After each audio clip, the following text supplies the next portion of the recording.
حضرت عمر جن کو تخت حکومت پہ بیٹھتے تھے اور ان کا تخت کو سونے زبرجد کا نہیں تھا، مسجد نبوی کی چٹائی تھی، اور سارا دن وہاں بیٹھ کے لوگوں کی باتیں سنتے، اور جب رات کے اندھیرے گہرے ہوتے عمر بھیس بدل کے مدینے کی گلیوں کا گشت کرتے۔ کہا تمہارے گھر سے دھواں نکل رہا ہے اور بچے رو رہے ہیں، ان کو کھانا کیوں نہیں دیتی؟ کہنے لگی عمر کی جان کو رو رہی۔ عمر کے پاؤں تلے سے زمین نکل گئی۔ کہا کیا ہوا؟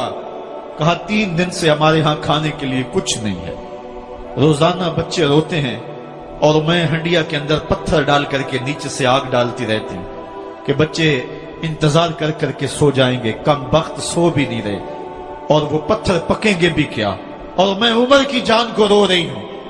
حضرت عمر کا کلیجہ دہلنے لگا، فوراً پلٹے، واپس بیت المال میں آئے، گھی کا ایک کنستر لیا، آٹے کی بوری لی، مرچ مسالہ جات بہت کچھ اٹھایا، اپنے کندھے پہ رکھا، بوری اپنی کمر پہ لا دی۔ عمر بیت المال سے نکلے تو آپ کے خادم اسلم نے دیکھ لیا، آگے بڑھا، کہا میرے آقا میں اٹھاتا ہوں۔ عمر کی آنکھوں میں آنسو ہے۔ کہا اسلم قیامت کے دن میرا بوجھ اٹھا لو گے؟ کہا قیامت کے دن تو اپنا اپنا بوجھ اٹھانا پڑے گا۔ کہا عمر کو آج اپنا ہی اٹھانے دو۔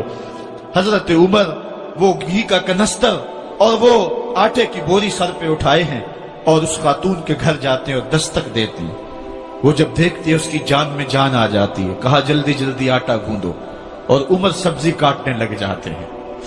حضرت عمر رضی اللہ تعالی عنہ سبزی تیار کر دیتے، ادھر آٹا گند جاتا ہے، اور پھر اوپر چولہا رکھا جاتا ہے، چولہے کے اندر آگ رکھی جاتی ہے، وہ کھانا پکانے لگتی ہے، آگ بجھتی ہے۔ تاریخ نے لکھا ہے آگ بجھنے لگتی ہے، عمر جھک کر کے پھونکے مارتا ہے، عمر جھک جھک کے پھونکے مارتا ہے۔ کھانا پک گیا اور بچوں کے سامنے کھانا رکھ دیا، بچے کھا رہے ہیں۔ اب بچے رو رو کے نڈال ہو چکے تھے۔ حضرت عمر اپنے ہاتھوں کو اور اپنے گھٹنوں کو اور اپنے پاؤں کو زمین پہ لگا کے، جس طرح بکری کا بچہ چلتا ہے، ویڑے کے اندر کبھی ادھر چلتے ہیں کبھی ادھر چلتے ہیں، تاکہ بچے مجھے دیکھ کے خوش ہوں اور دل میں کہتے عمر جتنا رلایا ہے اب اتنا ہنسانا بھی پڑے گا۔ تو کبھی عمر امیر المومنین، یہ میں کسی آج کے جو ہے وہ لوگوں کے ووٹوں پہ منتخب ہونے والے حکمران کی کہانی نہیں سنا رہا، میں اس عمر کی کہانی سنا رہا ہوں جو 23 لاکھ مربع میل کا حکمران ہے، آدھی دنیا کا بادشاہ ہے۔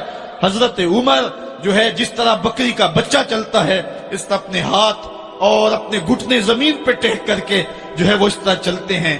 بچے عمر کو دیکھ کے مسکراتے ہیں۔ جب بچے مسکرانے لگے تو حضرت عمر نے اس خاتون سے کہا بڑھیا عمر کو معاف کر دے۔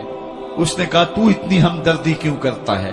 کہا عمر بیچارہ بڑا پھنسا ہوا ہے، فکر ہے اس کو یرموک و فسطاط و حلوان کی، جب فتح ہے مصر تو تیاری ہے ایران کی، آتے جاتے وفد سے ملاقات بھی کرتا ہوگا اور شب کو معلوم حالات بھی کرتا ہوگا، کانٹوں میں الجھی ہوئی بیچارے کی جان ہے، نیند اس کو بھی آتی ہے، آخر وہ انسان ہے، میری بہن عمر کو معاف کر دے۔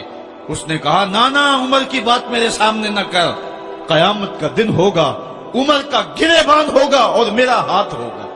جب اس نے یہ بات کہی تو عمر برداشت نہ کر سکے، بچوں کی طرح بلک بلک کر رونے لگے۔ کہا وہ بد نصیب عمر تیرے سامنے ہے، آج ہی کہلا جو کہنا ہے، قیامت کے دن مجھے معاف رکھنا۔ اس نے کہا تو عمر ہے؟ کہا بد نصیب عمر تیرے سامنے کھڑا ہوں۔ میرے عمر کہتے ہیں اگر دجلہ کے کنارے ایک بکری کا بچہ بھی پیاسا مر گیا، اس کا حساب بھی عمر سے لیا جائے گا۔ حضرت عمر نکلے یروشلم میں، ایک اونٹ ہے ایک غلام ہے، کبھی وہ سوار ہوتا ہے کبھی آپ باری مقرر کی ہے۔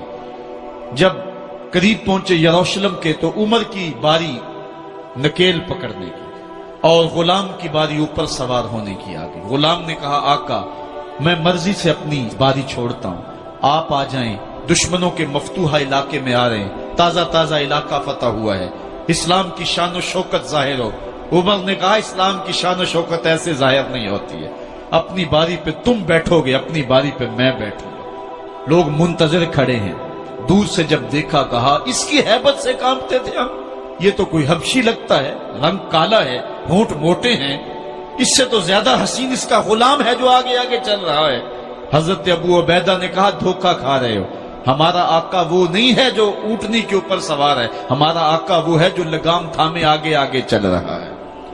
حضرت عمر رضی اللہ تعالیٰ عنہ کو آگے بڑھ کے جابیہ کے مقام پہ حضرت ابو عبیدہ بن جراح نے استقبال کیا، تو حضرت عمر آگے بڑھے اور انہوں نے آگے بڑھ کر کے حضرت ابو عبیدہ کے دونوں کندھوں پہ ہاتھ رکھا، اور سنو حضرت عمر نے کیا کہا لا الہ الا اللہ انا کنا اذل قوم فاعزنا اللہ بالاسلام، کہا کہ لا الہ الا اللہ، اے ابو عبیدہ بن جراح، ہم ایک ذلیل قوم تھے اور اللہ نے ہمیں اسلام کی وجہ سے عزت عطا کی ہے۔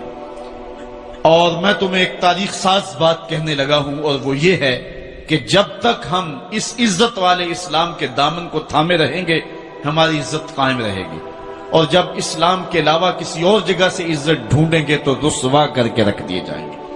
یہ ہے وہ خلاصہ جو حضرت عمر نے امتوں کے عروج و زوال کا بیان کیا ہے۔ اس امت کو جو خیرات ملی ہے تخت و تاج کی، وہ پینٹاگون سے نہیں ملی، وہ واشنگٹن سے نہیں ملی، وہ وائٹ ہاؤس سے نہیں ملی، وہ محمد عربی کے جوڑوں کا صدقہ ملی ہے۔ اس لیے جب ہم نے اسلام سے انحراف کیا، پاکستان حاصل کیا گیا تھا۔ پاکستان کا مطلب کیا؟ لا الہ الا اللہ۔ ہم نے اس نعرے کو چھوڑ دیا ہوا ہے، ہم نے انحراف کر دیا ہے۔ آج ہماری نظریں مغرب کی طرف لگی ہیں کہ تخت و تاج اس سے نصیب ہوتے ہیں، اور دنیا کے اوپر ہم رسوا ہو کے رہ گئے۔ ہماری پستی، ہماری زبوحالی، ہماری ذلت کا سبب یہ ہے کہ جس جگہ سے ہمیں عزت ملی تھی ہم نے وہ مرکز ہی چھوڑ دیا ہے۔ اس مرکز حیات کو، اس مرکز زندگی کو، اس مرکز عزت کو ہم نے چھوڑ دیا ہے، اور دنیا کے اوپر ہم رسوا ہو رہے ہیں۔ انہی حضرت عمر کی کہانی ہے۔ وادی تہامہ سے گزر رہے تھے کہ بچوں کی طرح بلک بلک کے رونے لگے۔ کہا عمر جوان آدمی ہو اور بچوں کی طرح بلک کے رو رہے ہو؟ کہا تم نہیں جانتے، مجھے بچپن کی کہانی یاد آ گئی۔ کہا کیا کہانی ہے؟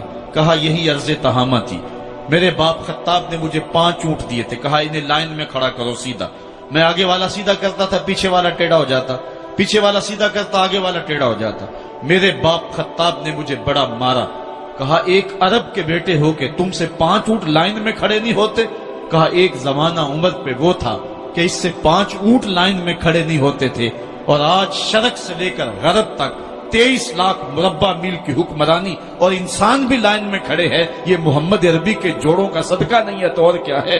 عمر سے تو 5 اونٹ لائن میں کھڑے نہیں ہوتے تھے۔